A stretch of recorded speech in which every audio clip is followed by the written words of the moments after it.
It was a Tuesday morning in Colorado when Derek Wallace's 20-year marriage imploded. At 43, he was a civil engineer who'd spent 2 decades building stability, steady income, paid mortgage, a comfortable suburban life. His wife Lana had everything she wanted: yoga classes, brunches, the life she'd decorated herself. That morning, Lana announced she was leaving for a week. "I need time to think, to feel normal again," she said casually, as if discussing errands. Derek was stunned. "Normal? You have everything you wanted. What doesn't feel normal? You're too steady. You never change. I can't breathe in this life anymore," Lana replied coldly. When Derek protested that he'd been consistent and reliable, she shrugged. "It's not about you. I just need space." Then came the crushing detail: she'd blocked his number. "I'll unblock you next week, maybe." Derek stood in front of the door, preventing her exit. "You're walking out and leaving me to wonder." "I'm not asking your permission," she said, pulling open the door with her pre-packed bag. "Then don't come back." Derek snapped. The door slammed. 20 years of marriage ended with the ease of discarding trash, leaving Derek standing in his slippers, breathing hard in the suddenly suffocating silence. The warning from a friend the next evening: Derek found himself at Onant's, a dim sports bar, nursing a beer. His oldest friend Matt, who'd known him since 7th grade, joined him. She left, Derek finally admitted.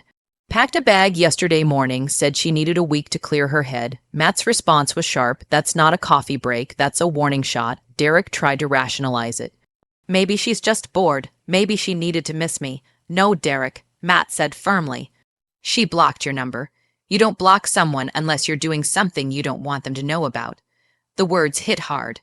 Derek wanted to believe the best in Lana, but Matt pressed on. "This isn't normal. Marriage isn't about temporary exits. You don't walk out like a ghost and leave your partner guessing." Matt's warning was clear. "Don't gaslight yourself into thinking this is okay. I'm not saying burn the house down, but don't take the blame for someone else's disrespect." Derek sat alone for another hour after Matt left, replaying the conversation. Was he clinging to the version of Lana he'd married while ignoring who she'd become? The denial couldn't stop what was already burning. The devastating discovery just after 9 p.m. Matt called urgently. "You need to come downtown right now."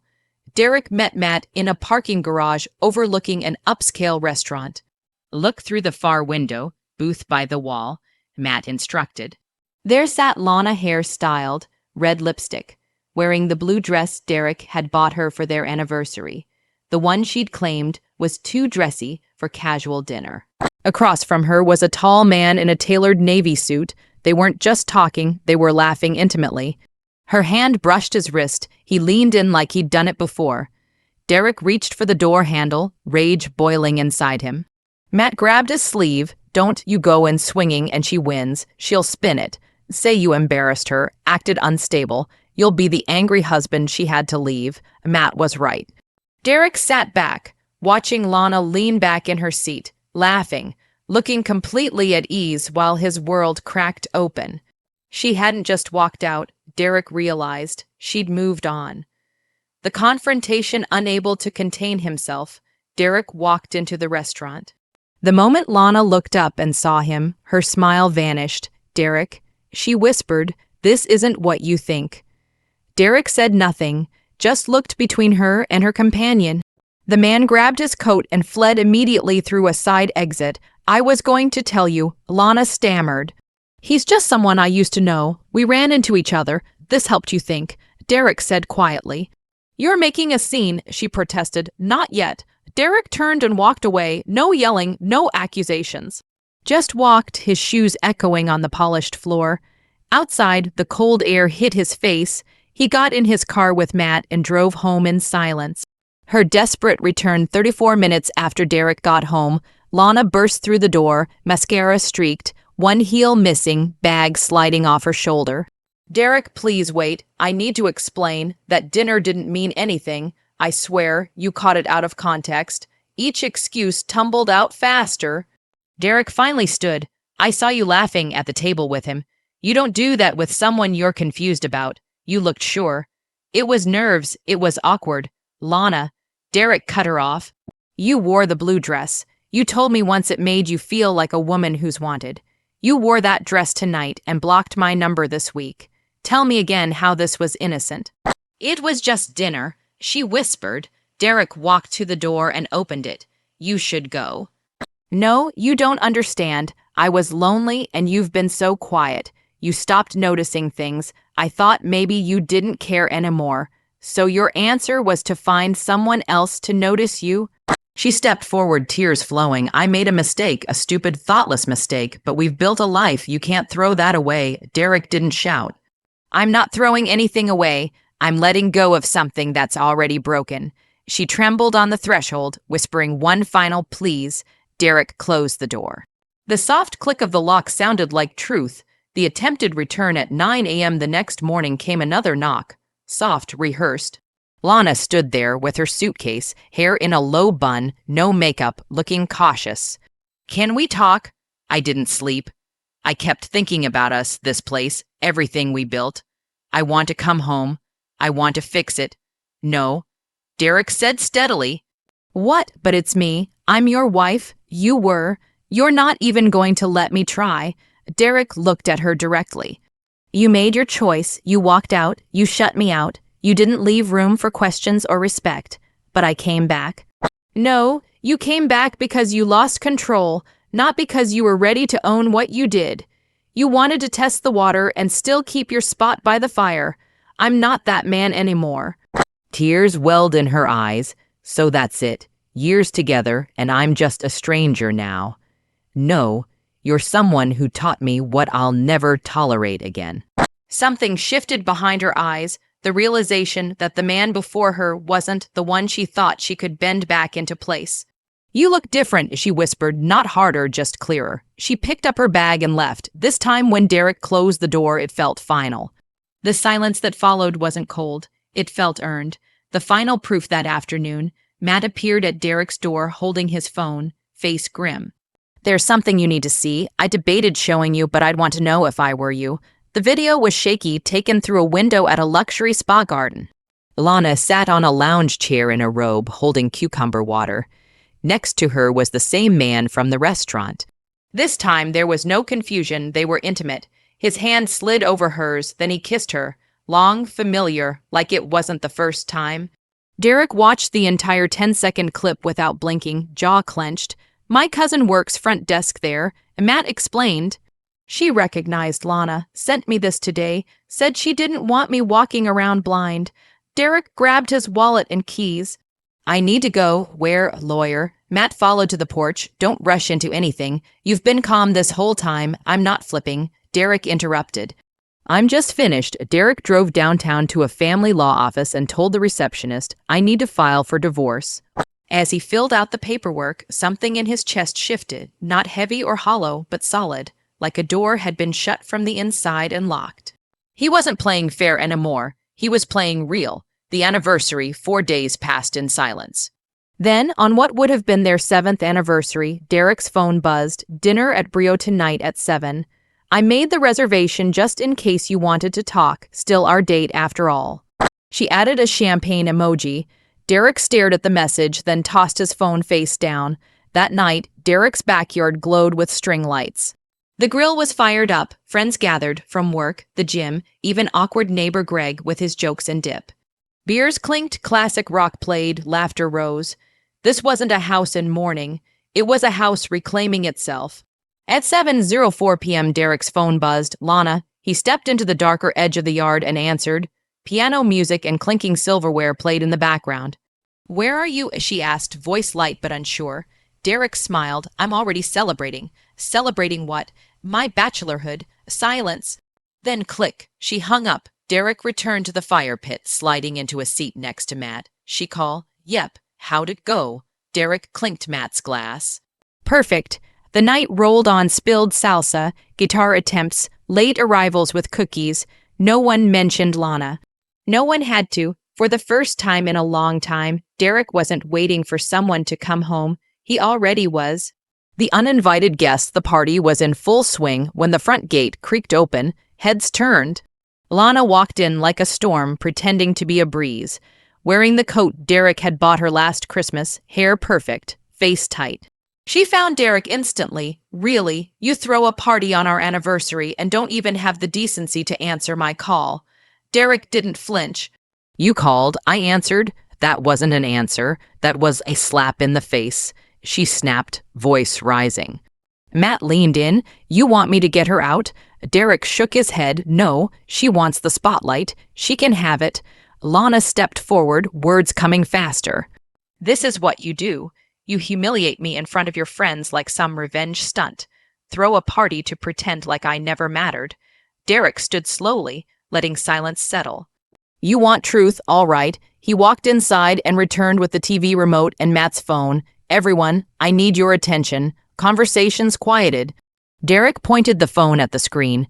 A few clicks later, the spa video played 10 seconds of Lana laughing, touching the man's hand, the kiss.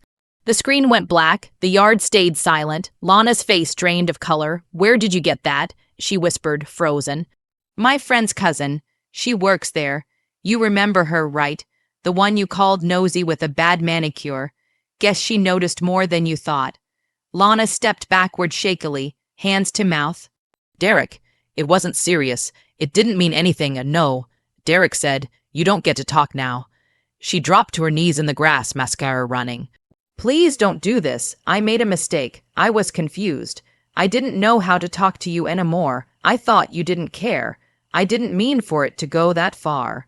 Derek didn't kneel, didn't comfort. The lawyers are already working on the divorce. She gasped. Derek, no, we can fix this. You don't have to ruin me in front of everyone.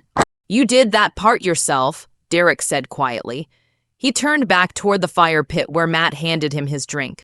Sorry about the interruption, folks. S'mores are still up for grabs.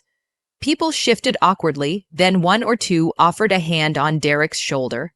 Music started again. Guests walked away from Lana as if uncertain where to stand. Matt leaned in. You sure that wasn't too much? Derek exhaled. It was just enough. Behind them, Lana stayed crumpled in the grass, finally realizing the mask she wore had cracked in public. This time, there was no covering it back up. An unexpected connection. By the time the last guest left, the fire had turned to glowing embers. Derek was rinsing dishes when he heard footsteps. Hey, you missed a few cups on the patio, said Nina, holding red cups and a wine bottle. She was a colleague who'd become a friend over the years through mutual sarcasm and quiet mornings. You didn't have to stay this long, Derek said. She shrugged. You hosted. Least I could do is help clean up after your public trial. Derek smiled. You caught that. I think the whole neighborhood did.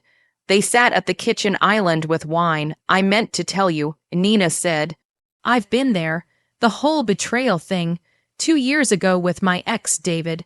What happened? He had a whole second life, a whole apartment. I found the lease in his glove box, said it was his thinking space. Turns out it was where he went to be someone else. Derek winced. That's brutal. I thought so too, until I realized I wasn't just mourning the relationship. I was mourning who I thought I was in it. Derek nodded slowly, letting her words settle. You looked lighter tonight, Nina observed, after everything. I think it's because I finally stopped waiting for an apology that was never going to come. Once I let go of that, everything fell into place. She smiled warmly. I don't know if I believe in clean slates, but I do believe in real ones. They sat in comfortable silence, two people bruised the same way, finding quiet on the other side of wreckage. Eventually Nina stood. I should go, but hey, next time you host, maybe just cupcakes, less emotional warfare. Derek chuckled. Deal. She paused at the door. You did good tonight, Derek, really. After she left, Derek locked the door and stood in the kitchen.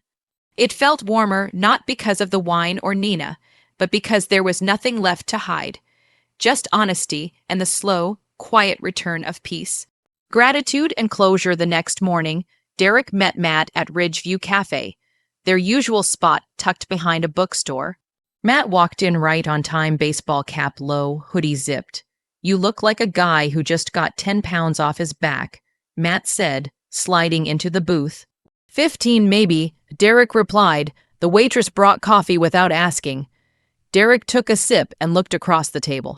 Listen, about the night at the bar when you tried to warn me. I didn't want to hear it. I acted like you were the problem when really you were the only person being honest. Matt waved a hand. Water under the bridge? No, really. I should have said it before. Thank you for not walking away, even when I was doing everything I could to make it easy. Matt leaned back. That's what friends do. We show up when it counts, not just when things are good. Derek looked out the window at snow just starting to fall. Light, clean, no mess yet. Just the beginning of something new. You were right, Derek said, voice lower. She wasn't confused. She was already gone. I just didn't want to admit it, Matt nodded. Sometimes the truth isn't a mirror, it's a sledgehammer, but once it hits, at least you're finally building on solid ground. They sat in silence, sipping coffee, the air between them steady.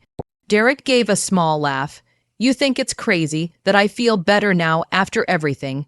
Matt smirked. Not crazy, just free. They clinked their mugs together, a small sound that meant something. Two men changed by the storm, still standing and ready for what comes next. Reflection. Derek still thinks about Matt. How he stepped in when Derek refused to see what was right in front of him. Matt didn't owe him that intervention, but he showed up anyway. The question remains, if you were in Matt's position, would you have stayed quiet or risked the friendship to tell the truth? Derek learned that consistency isn't a flaw, that blocking someone's number before needing space is a red flag, that wearing a special dress for someone else while claiming confusion is deliberate, that coming back after being caught isn't remorse, it's damage control.